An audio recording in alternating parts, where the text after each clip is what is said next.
2025 সালের শারদীয় পরিক্রমায় আজকে চলে এসেছি ময়নাগুড়ি ইয়ুথ ক্লাবে।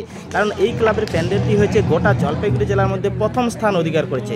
প্রথম স্থান অধিকার করার জন্য সবার প্রথম পুজো দেখতে চলে এসেছি ময়নাগুড়ি ইয়ুথ ক্লাব পূজা মণ্ডপে।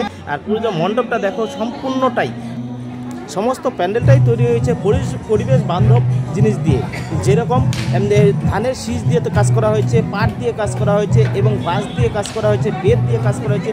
পরিবেশ বান্ধব যেসব উপাদান আছে সেই উপাদানগুলো দিয়ে এই প্যান্ডেলটা তৈরি করা হয়েছে এবং কারুকার্য করা হয়েছে।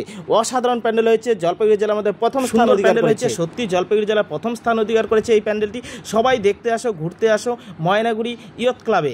ইয়ুথ ক্লাবের দুর্গাপুজো এবছর খুব অসাধারণ পুজো হয়েছে, আর পুজোর প্যান্ডেলটি অসাধারণ প্যান্ডেল হয়েছে। দেখতেই পাচ্ছ সমস্ত প্রথম পঞ্চমী রাতের ভিডিও, প্রচুর মানুষের ঢল নেমে গেছে। পঞ্চমী রাতেই এই ভিডিওটা তৈরি করেছি। আজকে ষষ্ঠীতে অবশ্যই এর থেকে বেশি ভিড় হবে, সপ্তমীতে আরও ভিড় হবে, অষ্টমীতে আরও ভিড় হবে, নবমীতে আরও বেশি ভিড় হবে। সম্পূর্ণ প্যান্ডেলটা দেখলে পরে অবাক হয়ে যাবে। এটা হচ্ছে জলপাইগুড়ি জেলার মধ্যে প্রথম স্থান অধিকার করেছে এই প্যান্ডেল, আমাদের ময়নাগুড়ির ইয়ুথ ক্লাবের প্যান্ডেল। এটা উপরে যে ধানের শীষ দিয়ে তৈরি করা হয়েছে।